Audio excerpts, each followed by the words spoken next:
اعوذ باللہ من الشیطان الرجیم بسم اللہ الرحمن الرحیم۔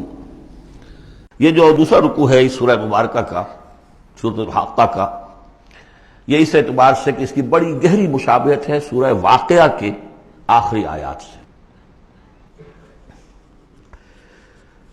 فلا اقسم وہاں کیا تھا؟ فلا اقسم بمواقع النجوم وانہ لقسم لو تعلمون عظیم انہ لقرآن کریم۔ یہاں سنیے، فلا اقسم بما تبصرون، تو میں قسم کھاتا ہوں اس کی کہ جو تم دیکھتے ہو، ولا تبصرون، اور اس کی بھی جو تم نہیں دیکھتے، سین اینڈ دی ان سین، پوری کائنات کی قسم کھاتا ہوں۔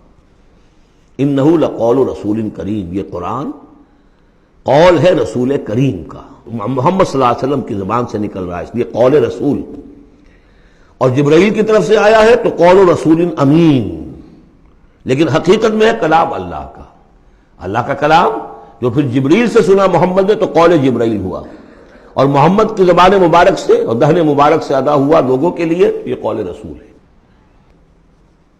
انہ لقول رسول کریم وما ہوا بقول شاعر، یہ کسی شاعر کا قول نہیں ہے، قلیلا ما تؤمنون، کم ہی ہے جو تم یقین کرتے ہو، ولا بقول کاہن، نہ ہی یہ کسی کاہن کا کلام ہے، قلیلا ما تذکرون، کم ہی ہے جو تم غور کرتے ہو۔ تنزیل من رب العالمین، یہ آیت جو کہ تو وہاں بھی تھی، اس کا اتارا جانا ہے تمام جہانوں کے رب کی جانب سے۔ وَلَوْ تَقَوَّلَ عَلَيْنَا بَعْضَ الْأَقَاوِيلِ، اور اگر یہ نبی خود کچھ کہہ کر ہماری طرف منسوب کر دیں، کوئی بعض قول، بعض آیات خود کہہ کر، تقول باب تفاعل ہے، تکلف کے ساتھ کچھ بات کہہ کر ہماری طرف منسوب کر دیں، لَأَخَذْنَا مِنْهُ بِالْيَمِينِ، ہم پکڑتے اس کو یا پکڑیں گے اس کو داہنے ہاتھ سے، ثُمَّ لَقَطَعْنَا مِنْهُ الْوَتِينَ، پھر اس کی گردن کاٹ دیں گے۔ یہ ہم کریں گے اس کے ساتھ اگر یہ کوئی بات غلط ہماری طرف منسوب کرے۔ معاذ اللہ، یہ سختی حضور کے لیے نہیں ہے، ان کے لیے ہے کہ بدبختو تم کیا سمجھتے ہو محمد صلی اللہ علیہ وسلم، اور ہمارا کیا معاملہ ہے ان کے ساتھ، یہ ٹھیک وہ بات تمہیں پہنچا رہے جو ہمارا کلام ہے۔ بالیمین میں دونوں امکانات ہیں، ان کا داہنا ہاتھ پکڑتے یا انہیں ہم اپنے داہنے ہاتھ سے پکڑتے اور ان کی گردن کاٹ دیتے۔ فما منکم من احد عنہ حاجزین، اور پھر اس صورت میں تم میں سے کوئی نہ ہوتا، چاہے کوئی چچا ہو اور کوئی تایا ہو، کوئی اور ہو، جو راستے میں آ کے رکاوٹ بن جاتا، ہماری پکڑ سے بچا لیتا۔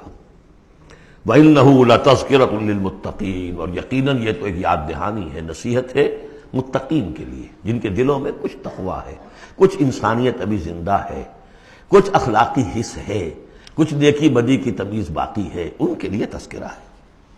وَإِنَّا لَنَعْلَمُ أَنَّ مِنكُم مُكَذِّبِينَ، اور ہمیں خوب معلوم ہے کہ تم میں وہ لوگ بھی ہیں جو جھٹلا رہے ہیں، جو کمر کس لیے جھٹلانے پر۔ وَإِنَّهُ لَحَسْرَةٌ عَلَى الْكَافِرِينَ، اور یہ پھر ایک وقت آئے گا کہ یہ ندامت کا ذریعہ کا سبب بن جائے گا کافروں کے لیے۔ القرآن حجت لک او علیک، یہ قرآن یا تمہارے حق میں حجت ہے، اسے مانو، اس کو اپنا امام بناؤ، اس کے پیچھے چلو، اس پر عمل کرو، اس کو پہنچاؤ دوسروں تک، تو یہ تمہارے حق میں گواہی دے گا، شفاعت کرے گا، اور ورنہ تمہارے خلاف کھڑا ہو کر پروزیکیوشن وٹنس کی حیثیت سے آئے گا۔ وَإِنَّهُ لَحَقُّ الْيَقِينِ، اور یقیناً یہ قرآن جو ہے یہ حقدار ہے یقین کا، یقین کرنے کے قابل ہے۔ فَسَبِّحْ بِاسْمِ رَبِّكَ الْعَظِيمِ، وہ جو جہاں پر وہ ختم ہوئی سورہ واقعہ، تو آخری رکوع سورہ واقعہ کا اور دوسرا رکوع یہ سورہ حاقہ کا، یہ بہت قریب ہے دوسرے کے۔ تو یہ تو ایک گروپ جو ہے، سب گروپ پورا ہو گیا۔ صدق اللہ العظیم۔